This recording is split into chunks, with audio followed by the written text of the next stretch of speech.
Madame Swann, voyant les proportions que prenait l'affaire Dreyfus, et craignant que les origines de son mari ne se tournassent contre elle, l'avait supplié de ne plus jamais parler de l'innocence du condamné. Quand il n'était pas là, elle allait plus loin et faisait profession du nationalisme le plus ardent. Elle ne faisait que suivre en cela d'ailleurs Madame Verdurin, chez qui Quand il n'était plus là, elle allait plus loin et faisait profession du nationalisme le plus ardent. Elle ne faisait que suivre en cela d'ailleurs Madame Verdurin, chez qui un antisémitisme bourgeois et latte s'était réveillé et avait atteint une véritable exaspération.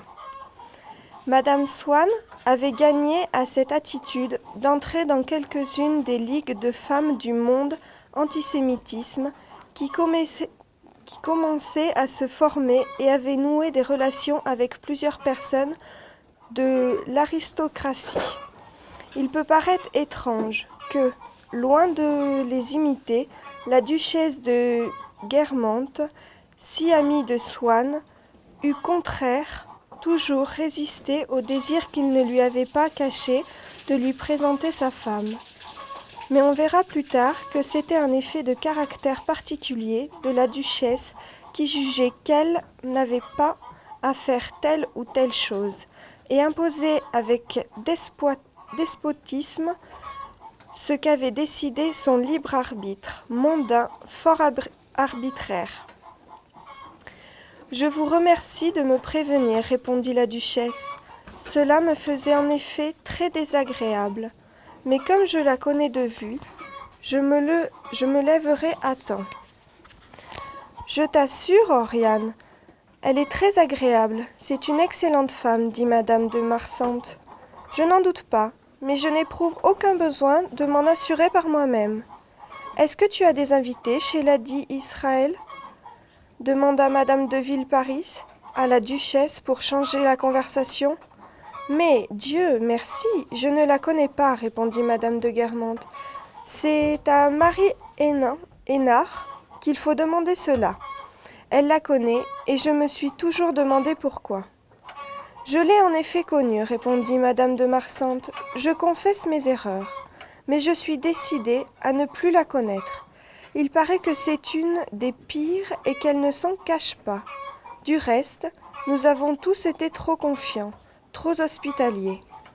Je ne fréquenterai plus personne de cette nation. Pendant qu'on avait de vieux cousins de province du même sang, à qui on fermait sa porte, on l'ouvrait aux Juifs. Nous voyons maintenant leurs remerciements. Hélas, je n'ai rien à dire.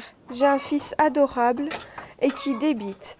Et en jeune fou qu'il est, toutes les insanités possibles, ajouta-t-elle en entendant que madame d'Argencourt avait fait allusion à Robert. Mais à propos de Robert, est-ce que vous ne l'avez pas vu ? Demanda-t-elle à madame de Villeparisis. Comme c'est samedi, je pensais qu'il aurait pu passer 24 heures à Paris, et dans ce cas-là, il serait sûrement venu vous voir.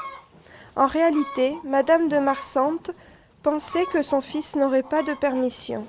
Mais comme, en tout cas, elle savait qu'il en avait eu une, il ne serait pas venu chez madame de Villeparisis. Elle espérait, en ayant l'air de croire qu'elle l'eût trouvé ici, lui fait pardonner par sa tante susceptible toutes les visites qu'il ne lui avait pas faites. Robert ici, mais je n'ai pas même eu un mot de lui. Je crois que je ne l'ai pas vu depuis Balbec. Il est si occupé, il a tant à faire, dit madame de Marsantes. Un imperceptible sourire fit onduler les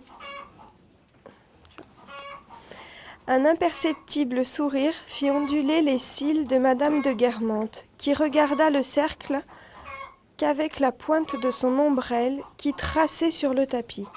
Chaque fois que le duc avait délaissé trop ouvertement sa femme, madame de Marsantes avait pris avec éclat contre son propre frère le parti de sa belle-sœur.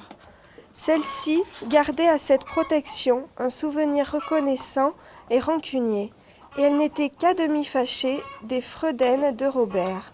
À ce moment, la porte s'étant ouverte de nouveau, celle-ci entra. « Tiens, quand on parle du Saint-Loup, dit madame de Guermantes.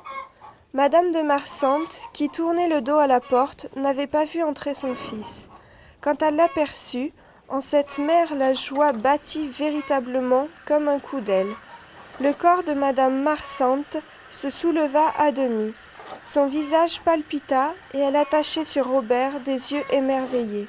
« Comment tu es venu ? Quel bonheur, quelle surprise !»« Ah, quand on parle du Saint-Loup, je comprends, dit le diplomate belge en riant aux éclats.